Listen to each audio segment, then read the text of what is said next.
Welcome to Avanthi logs and home tips.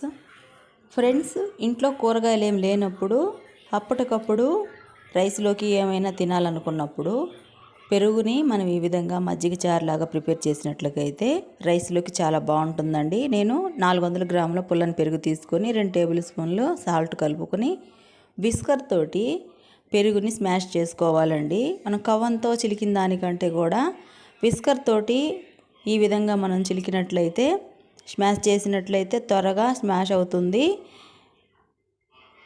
ఒక 400 గ్రాముల పెరుగుకి నేను ఒక చిన్న గ్లాసు వాటర్ కలుపుకోవాలి. మరీ పల్చగా ఉంటే మజ్జిగ చారు అన్నంలో కలుపుకున్నప్పుడు అన్నం మజ్జిగ సపరేట్ అవుతుందండి. 6 తుంచినవి పచ్చిమిర్చిలు తీసుకొని ఇంచంత అల్లం తీసుకొని సన్నగా కట్ చేసి వేసుకోవాలి. మిక్సీ జార్లోకి వేసి మిక్సీ పడదామంటే నాకు చట్నీ జారు పాడైందండి. అందుకోసమనే రోట్లో వేసి కచ్చాపచ్చాగా దంచుకొని మనం ముందుగా స్మాష్ చేసి ఉంచిన ఈ పెరుగులో కచ్చాపచ్చాగా దంచుకున్న పచ్చిమిర్చి అల్లం వేసి దంచాం కదండి, అవి కలుపుకునేటట్లయితే అంతా కలిసే విధంగా కలుపుకొని పక్కన పెట్టి ఉంచాలి. మరొక గిన్నె పెట్టి 2 టేబుల్ స్పూన్ల ఆయిల్ వేసుకోవాలి. 1 టేబుల్ స్పూను ఆవాలు జీలకర్ర, 2 టేబుల్ స్పూన్లు పచ్చిశనగపప్పు, 2 టేబుల్ స్పూన్లు మినపగుళ్ళు వేసుకోవాలి. కొంచెం క్వాంటిటీ మినపగుళ్ళు పచ్చిశనగపప్పు వేసుకున్నట్లయితే పంట కింద తగులుతూ చాలా బాగుంటుందండి. 1 టేబుల్ స్పూన్ మెంతులు కూడా వేసుకున్నాను. 4 తుంచినవి ఎండుమిర్చి చీలికలు, 4 కట్ చేసినవి పచ్చిమిర్చి చీలికలు కూడా వేసుకొని లో ఫ్లేమ్లోనే పెట్టి ఫ్రై చేసుకోవాలండి. మనం మెంతులు వేసినప్పుడు ఆ ఫ్లేవరు చాలా బాగుంటుందండి. ఆయిల్లో వేగేటప్పుడు ఇవన్నీ కూడా చాలా బాగుంటుంది. కట్ చేసిన ఆనియన్స్ని కూడా వేసుకోవాలి. ఆనియన్స్ని వేసిన తర్వాత లో ఫ్లేమ్లోనే ఫ్రై చేసుకోవాలండి. ఎక్కువగా వేగనివ్వకూడదు.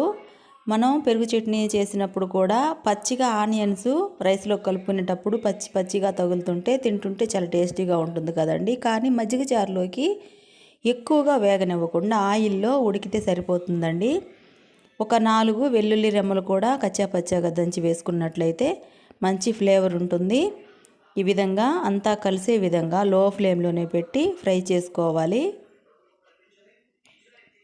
బ్యాచిలర్స్ ఎవరైనా కానీ అప్పటికప్పుడు ఈ విధంగా ప్రిపేర్ చేసుకోవచ్చండి. ఎంత కష్టం వంట రాని వాళ్ళు కూడా రైస్లోకి ఈ విధంగా కలుపుకొని తిన్నట్లయితే చాలా బాగుంటుంది. పచ్చి కరివేపాకు 2 రెమ్మలు కూడా వేసుకోవాలి.